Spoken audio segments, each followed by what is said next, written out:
एक बार गुड़िया नाम की छोटी चिड़िया कौवों के आम के बागीचे में बैठी खेल रही थी। गुड़िया के पिता का देहांत हो चुका था। उसकी माँ रानू चिड़िया कौवों के यहाँ काम करती थी। रानू चिड़िया ने अपनी बेटी गुड़िया को आम के बागीचे से आम लाने के लिए कहा था, पर गुड़िया वहाँ जाकर खेलने लग गई। थोड़ी देर बाद गुड़िया को याद आया, अरे मम्मा ने तो मुझे आम लाने के लिए कहा था, मगर मैं तो यहाँ खेलने लग गई।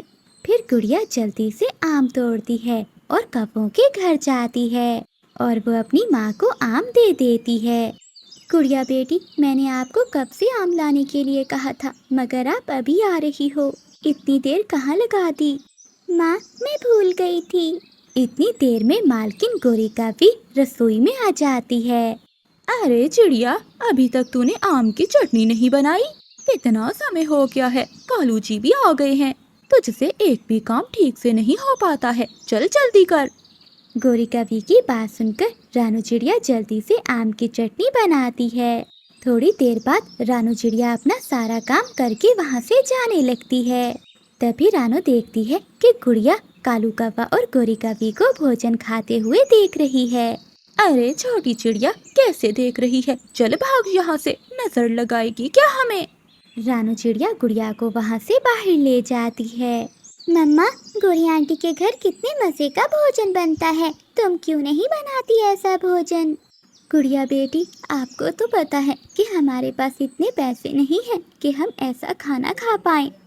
वो कौवे दोनों चिड़िया की मजबूरी का फायदा उठाते थे, क्योंकि उन्हें पता था कि चिड़िया का इस जंगल में कोई भी नहीं है।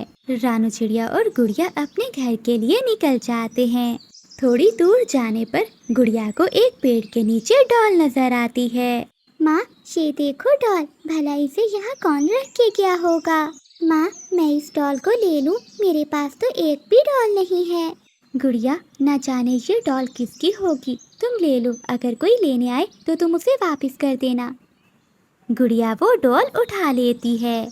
फिर वो दोनों माँ बेटी अपने घर चली जाती हैं।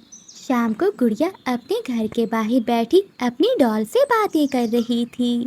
पता है डॉल, मेरी मम्मा कहती है कि हमारे पास अच्छा खाना खाने के लिए भी पैसे नहीं हैं और ना ही रहने के लिए कोई अच्छा सा घर है। हम टूटे हुए घर में रहते हैं। मगर डॉल, तुम चिंता मत करो, मैं तुम्हारा बहुत ध्यान रखूंगी। तभी रानू चिड़िया वहाँ आती है। गुड़िया बेटी, तुम ये डॉल के साथ क्या बातें कर रही हो? भला इस डॉल को कुछ समझ थोड़ी ना आएगा। रानू चिड़िया की बात सुनकर डॉल बोलने लगती है, मुझे सब समझ आता है कि गुड़िया ने मुझसे क्या कहा। अरे ये कैसे हो सकता है, ये बोल कैसे सकती है? हाँ, मैं बोल सकती हूँ, मैं जादुई गुड़िया हूँ। ये देखकर रानू चिड़िया और गुड़िया को विश्वास नहीं हो रहा था कि वो डॉल बोल सकती है। वो बाहर बैठी हुई थी कि तभी तेज बारिश शुरू हो जाती है और देखते ही देखते रानू चिड़िया का टूटा हुआ घर नीचे गिरकर टूट जाता है। ये देखकर रानू चिड़िया बहुत नाराज होती है। थोड़ी ही देर बाद बारिश भी रुक जाती है। मम्मा, आप चिंता नहीं करें, हम अपना फिर से नया घर बनाएंगे। अरे, मेरे होते हुए तुम चिंता क्यों करते हो? मैं जादू से आपको एक बड़ा घर बना दूंगी। फिर डॉल जादू करती है और पेड़ पर एक नया और बड़ा घर बन जाता है। जब वो दोनों माँ बेटी घर के अंदर जाती हैं, तो वो देखती हैं वहाँ ढेर सारे पैसे थे। माँ, अब हम आराम से जी सकते हैं। अब आपको उस गोरी कवि के यहाँ काम करने की कोई ज़रूरत नहीं। फिर रात हो जाती है। वो दोनों माँ बेटी अपने नए घर में सो जाती हैं। अगली सुबह जंगल के सभी पक्षी बाहर जमा हुए थे कि चिड़िया का टूटा हुआ घर अब एक सुंदर घर में बदल चुका था। तभी रानू चिड़िया भी बाहर आती है। अरे चिड़िया बहन, ये कैसे हुआ? कल तक तो यहाँ एक टूटा हुआ घर था और आज इतना सुंदर घर, भला ये कैसे हो सकता है? ये कहते हुए रानू चिड़िया जंगल के सभी पक्षियों को गुड़िया वाली बात बताती है। चिड़िया की बात सुनकर कबूतर भी कहता है, चिड़िया बहन, हमारी भी मदद कर दो, कल शाम बारिश के कारण हमारा घर भी टूट गया है। जंगल वालों की बात सुनकर रानू चिड़िया सबकी मदद करती है। ये बात अब पूरे जंगल में फैल जाती है, जिसे भी मदद की जरूरत होती वो रानू चिड़िया के पास चला आता। ये बात उन कौवों तक भी पहुंच जाती है। कालू जी, हमें किसी तरह से भी उस डॉल को चुराना होगा। ऐसे ही चिड़िया जंगल के सभी पक्षियों की बड़ी बन जाएगी और जंगल के सबसे अमीर पक्षी भी। और फिर हमें जंगल में कोई भी नहीं पूछेगा। गौरी, तुम ठीक कहती हो, मुझे कुछ न कुछ तो करना ही पड़ेगा।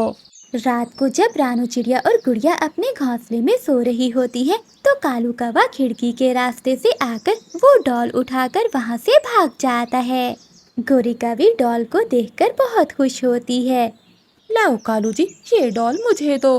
फिर गोरी कौवी डॉल से बोलती है, अरे ओ डॉल, मुझे ढेर सारा पैसा दो और ढेर सारे सोने के सिक्के। गोरी कौवी के ऐसा कहने पर कुछ भी नहीं होता है। वो कई बार जादुई डॉल से मांगती है मगर कुछ भी नहीं मिलता। ये सब देखकर गोरी कौवी गुस्से से डॉल को नीचे फेंक देती है। नीचे गिरते ही डॉल खड़ी हो जाती है और अपने जादू से गोरी कौवी को हवा में उड़ा देती है। कालू, कालू, बचाओ मुझे। ये देखकर कालू कौवा भागते हुए चिड़िया के घर जाता है और वो सारी बात चिड़िया को बताता है। ये सब सुनकर रानू चिड़िया और गुड़िया दोनों गोरी कौवी के घर आती हैं। चिड़िया बहन, मुझे माफ कर दो, मुझे बचा लो इस जादुई डॉल से।